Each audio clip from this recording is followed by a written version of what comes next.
At 0412 local time, 17 cruise missiles crossed Iran's southern coastline 50 feet above the water. 17 missiles, 11 seconds. That was the entire warning window, not in sequence, together. Radar operators along the Iranian coast never saw them. Not because the system failed, because the missiles never entered it. The targeting algorithm had been written to ensure every warhead arrived within an 11-second window. 11 seconds is faster than a radar operator can relay a warning, get authorization, and fire. The first alarm sounded inside a building that was already collapsing. Frontline Briefing, uncovering modern warfare's hidden battles. This operation did not begin on February 28th. It began 6 weeks earlier, quietly. Without announcement, 3 U.S. Navy carrier strike groups repositioned across the Arabian Sea and the Red Sea. The USS Harry S. Truman, the USS Dwight D. Eisenhower, the USS Carl Vinson. 3 carriers moved into range, 200 aircraft behind them. 25,000 sailors are waiting for a single word. Nobody announced it, nobody needed to. But the missiles that crossed the coastline at 0412 did not come from the carriers.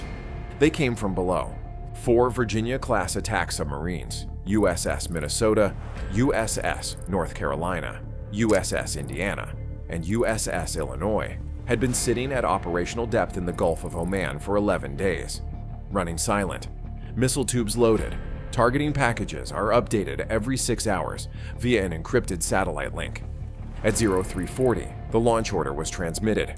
7 minutes later, 17 Tomahawks were already skimming the water at 50 feet. And Iran had no idea any of them existed. But Iran wasn't unprepared. Not entirely. Iran's southern coastline is not undefended.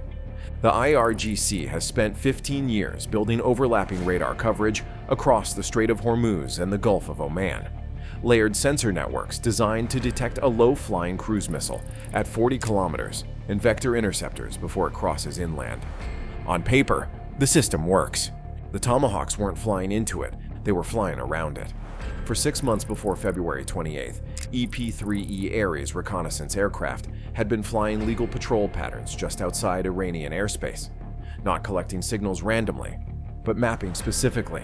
Every radar gap, every coverage shadow, every blind corridor where terrain or sensor spacing left a hole wide enough for a cruise missile traveling at 550 miles per hour. Each hole was measured, each route was calculated, each gap was written into the Tomahawk's guidance computers before the submarines left port. The missiles weren't threading the gaps by chance. They were following a map Iran didn't know existed. But the radar operators who should have stopped them weren't watching the coast.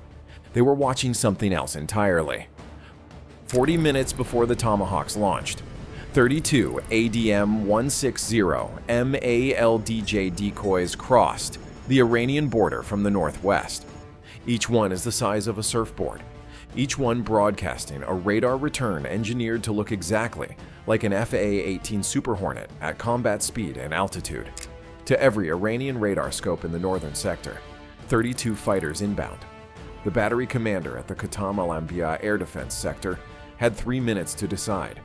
32 signatures, inbound, fast, he fired. 11 interceptors left the rail in 4 minutes. Each one is worth over $1 million. Each one was chasing a target that cost $120,000 to build and carried no warhead. He understood the trap 30 seconds too late, because at 0341, exactly 6 minutes after his battery went weapons-free, passive sensors along Iran's coast registered a new signature. Multiple acoustic events, subsurface, simultaneous. 17 separate launch plumes breaking the surface of the Gulf of Oman. His magazine was empty. The real weapons were already in the air. And 40 nautical miles south, a different problem was just beginning. The IRGC Navy had a plan for exactly this scenario. They had been refining it for a decade. Swarm doctrine, Siraj-class and Zulfikar-class fast attack boats, with 50-foot hulls armed with C-802 anti-ship missiles and rocket launchers sortie simultaneously from multiple coastal bases, sprint into shipping lanes at 45 knots, and overwhelm defensive systems through volume before a coherent response can form. In war games, it worked, repeatedly. At 0402, IRGC Naval Command issued the order. 47 fast attack boats left their moorings at Bandar Abbas and Chesham Island simultaneously. Some headed for tanker traffic in the shipping lanes. Some headed directly for the outer perimeter of the Truman Strike Group. Aboard USS Gravely, Lieutenant Commander David Park was the tactical action officer. He had been briefed on IRGC swarm doctrine during pre-deployment workups 14 months earlier. He had run the simulation 23 times. His SPY-1D radar was now showing 47 contacts, inbound, spreading across 3 approach vectors. He keyed the internal circuit. He had one decision to make before they closed to missile range. Right track, distance beyond this leg is 600 yards, 1.5 minutes. Lieutenant Commander Park looked at his screen for 2 seconds. Then, all stations, weapons free, track priority eastern sector. Let's be deliberate. Deliberate. Not rushed, not panicked. Deliberate because 47 boats closing at 45 knots across 3 vectors in contested water with civilian shipping in the lanes is exactly the scenario where one wrong targeting solution starts a different kind of crisis. SM-2 missiles left the forward VLS cells first, adapted for anti-surface engagement, already tracking before the first IRGC boat passed 30 miles, then SM-6. Then Gravely's 5-inch deck gun was cycling at 20 rounds per minute. One impact is enough. After that, Park shifted focus to the eastern vector, the 47-degree approach angle, where 3 boats were running parallel, close enough that a single missile might not separate them cleanly on the targeting display. He designated manually, confirmed, fired, 18 miles north, FA-18F. Super Hornets from VFA-213. Black Lions were already crossing the strike group perimeter inbound. Each aircraft, 1 pass. Not because doctrine required it, because fuel didn't allow for 2. The lead pilot from VFA-213, Lieutenant Commander Sarah Reyes, rolled in at 12,000 feet.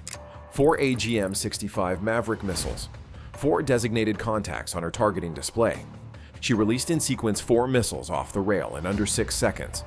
The fuel warning light is blinking on the right side of her display. There would not be a second pass. She was already pulling off target before the first one hit. Her wingman followed, then the second section, then the third. 8 minutes after the first SM-2 left Gravely's rail, the swarm that was supposed to close the Strait of Hormuz had been reduced to burning debris scattered across 4 miles of water. 31 boats destroyed, 16 turned back toward port. None reached the strike group. None reached the shipping lanes. The strait remained open.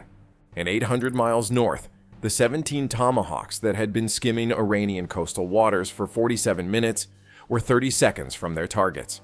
Each warhead is assigned to a specific building. Each building was selected not for its symbolic value, but for what lived inside it.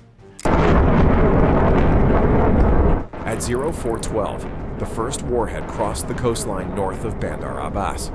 Terminal approach speed, 550 miles per hour. Warning time for anyone inside the designated building, functionally 0. The BGM-109D warhead used on this strike isn't designed to collapse a building from the outside. It penetrates 2 floors minimum before the delayed fuse fires. The structure doesn't fall outward, it folds inward. Across Iran's southern coast, 16 other warheads arrived within the 11-second window. IRGC Naval Headquarters at Bandar Abbas, the Fast Missile Boat Maintenance Facility at Chesham Island, the C-802 Battery Control Node at Jask, the Coastal Surveillance Relay Station at Chabahar. Each strike timed to the second. Not because precision demanded it, but because Iran's damage assessment system depends on communication infrastructure staying intact long enough to relay what happened. The communications node was the 18th target. It was the first one hit. By the time anyone tried to report what was happening, there was nothing left to report. While Tomahawks crossed the coast and Super Hornets dismantled the swarm, one Iranian air defense battery had done something disciplined and dangerous. It stayed completely silent.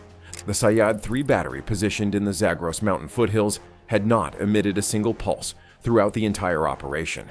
Not during the MALD-J wave, not during the submarine launches, not during the swarm engagement. Its operators understood that transmitting means being found.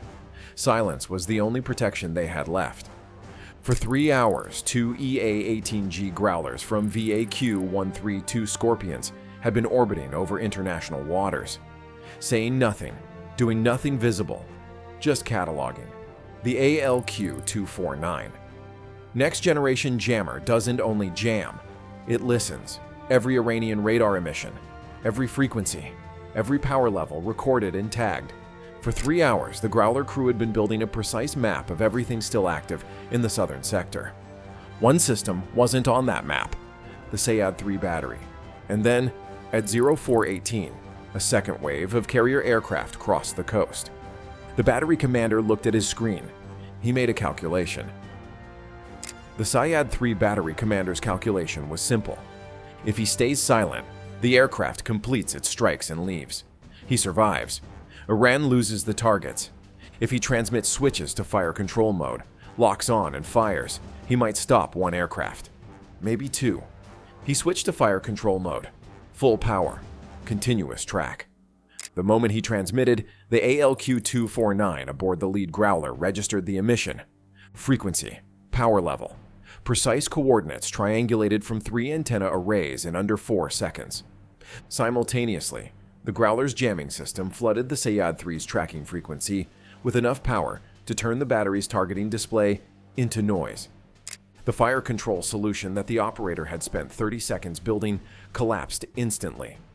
But the AGM-88 EAAR-GMER had already dropped off the pylon of a Super Hornet from VFA-11 Red Rippers orbiting 40 miles west. The AAR-GMER doesn't need the radar to stay on. Its GPS, inertial navigation, and millimeter wave seeker already know where the antenna is. Shutting down changes nothing, from first emission to impact, 74 seconds. The battery that had survived the entire operation was gone before its crew finished processing the decision that ended them.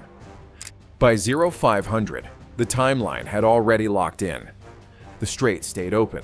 The swarm never reached the perimeter. The southern command nodes were gone, and the last air defense layer that mattered had already made its one mistake. What February 28th demonstrated was not firepower. Every military can buy missiles. What matters is sequence. Submarines launch first. Decoys drain the interceptors. Carrier aircraft close the strait. Electronic warfare finds what stays silent. Then one missile removes the last defense. That morning proved one thing. Preparation defeats reaction. For the IRGC, the harder lesson isn't the losses. It's the timeline, swarm doctrine, coastal missile batteries, and layered air defense networks are credible deterrents when the adversary is constrained by distance or political hesitation. They are not credible deterrents against a fleet that has been positioned, loaded, pre-mapped, and waiting for 6 weeks. The IRGC spent 40 years building a military architecture specifically designed to make the Strait of Hormuz too dangerous and too expensive for the United States to contest directly. On February 28th, that architecture was tested at scale for the first time. The submarines had been in position before Iran finished its morning briefings. The decoys crossed the border before the interceptors could warm up. The swarm launched into a response that had been rehearsed 23 times. And the one battery that did everything right stayed silent, waited, chose its moment carefully, and was found and removed in 74 seconds. What happened on February 28th wasn't a battle. It was a timeline. Iran reacted. The fleet arrived pre-planned. 17 missiles, 11 seconds. And the war was already halfway over.